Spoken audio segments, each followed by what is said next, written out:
En esta última parte del diálogo sobre relaciones y derecho internacional con el profesor Gaetano Núñez, es interesante preguntarle por qué nosotros reclamamos el Esequibo como territorio nuestro que nos quitan los ingleses, como los argentinos las Malvinas y Guatemala a Belice, porque el derecho español en la corona era parte del territorio de España que heredamos con las independencias.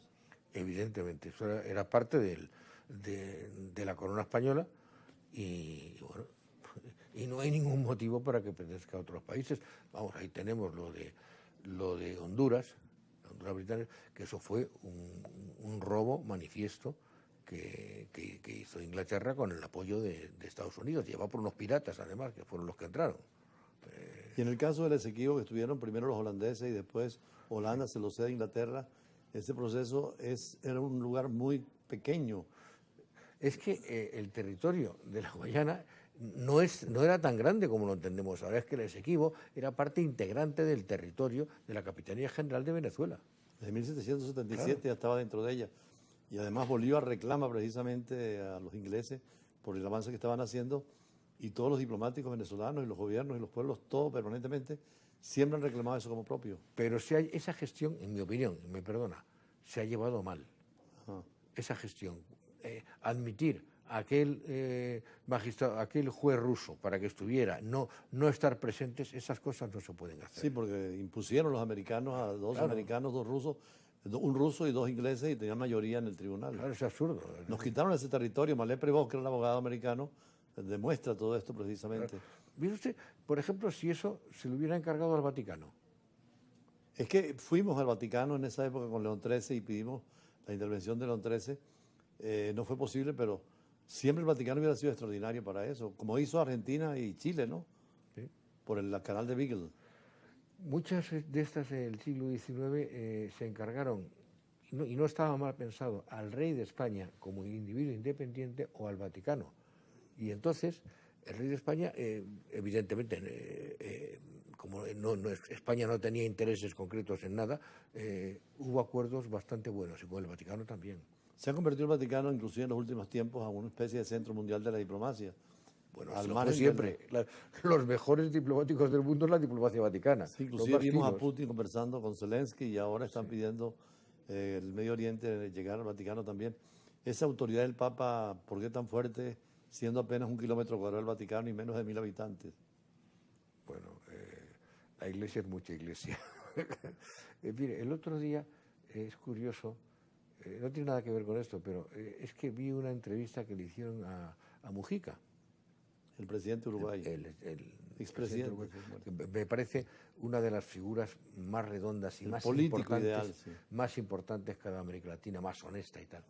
Y entonces él dice, estaba con un periodista, el periodista era español, me parece, y le dice, hablan sobre la iglesia, y él le dice, mire usted, yo soy ateo, pero el día que de América Latina desaparezca la religión católica y el idioma, esto se acabó. Es importante esa cultura y esa tradición que hemos tenido, y la unidad que reclama usted precisamente de la integración latinoamericana o hispanoamericana es fundamental. Iberoamérica no puede ser esa alternativa a la Asociación Iberoamericana de Estados. Pues debería ser, ¿no? Debería ser. Hemos avanzado poco en eso. Sí, muy poquito. Y en cuanto a la influencia de España, vimos que la Constitución española fue un modelo para muchas constituciones de América Latina. Bueno, las constituciones siempre se basan unas en otras, evidentemente. Las constituciones, hoy día decir que tienes una constitución nueva, original, es imposible. Las constituciones originales, ¿cuáles fueron? Pues fue la norteamericana, fue la francesa del 91, fue Cádiz, pero hoy día tener una constitución original es imposible porque unas se basan en otras. Se podría decir que muchas de ellas eran liberales, pero cuando llegan los rusos, el comunismo y en México la Constitución de Querétaro, van más hacia lo social. Bueno, los rusos y los Querétaro no tienen mucho que ver. Yo soy un admirador de la Constitución mexicana del 17, de Querétaro, porque de hecho para mí es la primera constitución de Estado social y democrático de derecho. Es decir, supera el concepto de Estado de Derecho y entra en el terreno social. Y de ahí, luego vendrá la siguiente, será la de Weimar. Weimar, exactamente. Alemania.